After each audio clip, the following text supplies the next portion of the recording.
Right Telangana PCC chief Mahesh Goud ఓచోరి comments పై కూడా బీజేపీ నేత కేంద్ర మంత్రి బండి సంజయ్ కౌంటర్ ఇచ్చారు. కరీంనగర్ ఓటర్లను మహేష్ గౌడ్ అవమానించారన్న బండి సంజయ్ తెలంగాణలో మరోసారి కాంగ్రెస్ అధికారంలోకి రాదని కూడా అన్నారు.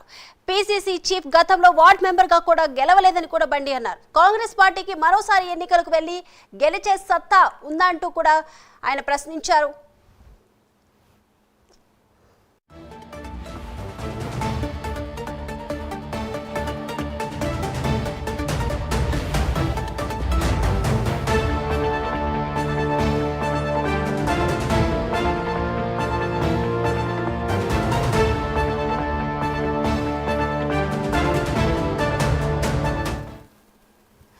రైట్ బ్రేకింగ్ చూస్తున్న తెలంగాణ పీసీసీ చీఫ్ మహేష్ గౌడ్ ఓచోరి కామెంట్స్ పై కూడా బీజేపీ నేత కేంద్ర మంత్రి బండి సంజయ్ కౌంటర్ ఇచ్చారు. ఇక కరీంనగర్ ఓటర్లను మహేష్ గౌడ్ అవమానించారంటూ కూడా బండి సంజయ్ ఆరోపిస్తున్నారు.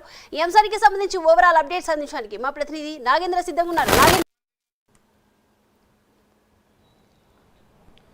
Thank you Deepika. ప్రస్తుతం దేశంలో ఓట్ చోరీ అనేటటువంటి అంశం పెద్ద ఎత్తున దుమారం రేపుతుంది. ముఖ్యంగా దేశంలో బీజేపీ అధికారంలోకి రావడానికి ప్రధాన కారణం ఓట్ చోరీ జరిగింది అనేటటువంటి అంశాన్ని ప్రధానంగా రాహుల్ గాంధీ దేశ ప్రజల్లో పెద్ద ఎత్తున తీసుకెళ్తున్నటువంటి పరిస్థితి కనిపిస్తుంది. ప్రస్తుతం అదే దారిలో తెలంగాణ రాష్ట్రానికి సంబంధించినటువంటి కాంగ్రెస్ పీసీసీ అధ్యక్షుడు మహేష్ కుమార్ గౌడ్ కూడా ఓట్ చోరీకి సంబంధించినటువంటి ఘాటు వ్యాఖ్యలు చేశారని చెప్పాలి. కరీంనగర్ కేంద్రంగా మహేష్ కుమార్ గౌడ్ ముఖ్యంగా తెలంగాణ రాష్ట్రంలో బీజేపీ గెలిచినటువంటి 8 మంది ఎంపీలు కూడా ఓట్ చేరుతో గెలిచారంటూ కూడా ఆయన సంచలనమైనటువంటి కామెంట్ చేయడం జరిగింది. ముఖ్యంగా దాంతోపాటు మరొక వైపు కరీంనగర్లో కేంద్ర మంత్రిగా ఉన్నటువంటి బండి సంజయ్ ఓట్ చోరీతోనే గెలిచాడంటూ కూడా కామెంట్ చేయడం జరిగింది. ముఖ్యంగా ఓట్ చోరీకి సంబంధించి పెద్ద ఎత్తున దొంగ ఓట్లు ఉన్నాయి. ఆ దొంగ ఓట్ల కారణంగానే ప్రధానంగా ఓట్ చోరీతోటి బీజేపీ ఎంపీలు గెలిచారనేటటువంటి వ్యాఖ్యలపైన బీజేపీకి సంబంధించినటువంటి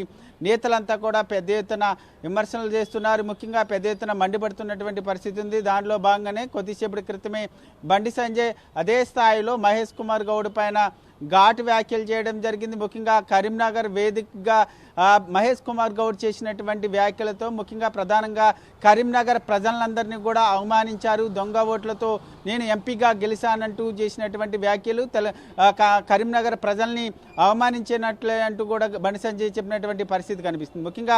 ముఖ్యంగా తెలంగాణ రాష్ట్రంలో మరొక్కసారి ముఖ్యంగా ఎక్కడైతే దొంగ ఓట్లు ఉన్నాయని మహేష్ కుమార్ గౌడ్ చెప్తున్నారో ఎన్నికల కమిషన్ వద్దకెళ్ళి దొంగ ఓట్లను అన్నింటిని కూడా తొలగించి అసెంబ్లీని రద్దు చేయాలి. రద్దు చేసిన తర్వాత తెలంగాణ రాష్ట్రంలో అసెంబ్లీ ఎన్నికలు నిర్వహించాలి. అసెంబ్లీ ఎన్నికలు నిర్వహించి తెలంగాణ రాష్ట్రంలో మరోసారి కాంగ్రెస్ పార్టీ అధికారంలోకి వస్తే నేను రాజకీయ సన్యాసం తీసుకుంటానంటూ కూడా ఆయన బండి సంజయ్ ఘాటు వ్యాఖ్యలు చేసినటువంటి పరిస్థితి ఉంది. దీంతో పాటు మరొక వైపు తెలంగాణ రాష్ట్రంలో ముఖ్యంగా తెలంగాణ ప్రజలందరినీ కూడా కాంగ్రెస్ నేతలు అవమానిస్తున్నారు. ముఖ్యంగా తెలంగాణ ప్రజల ఓటు హక్కుని వారంతా కూడా అవమానపరిచే విధంగా వారంతా వ్యాఖ్యలు చేస్తున్నారంటూ కూడా బండి సంజయ్ చెప్పినటువంటి పరిస్థితి ఉంది. దీంతో పాటు మహేష్ కుమార్ గౌడ్ మతి భ్రమించి మాట్లాడుతున్నారు. ఆయన ఒక గజనీ సినిమాను తలపిస్తున్నారంటూ కూడా ఆయన ఘాటు వ్యాఖ్యలు చేయడం జరిగింది. ముఖ్యంగా మహేష్ కుమార్ గౌడ్ ఎర్రగడ హాస్పిటల్కి తీసుకెళ్లాలంటూ కూడా బీజేపీకి సంబంధించినటువంటి నేతలంతా కూడా విమర్శిస్తున్నటువంటి పరిస్థితి అయితే కనిపిస్తుందని చెప్పాలి దీపిక.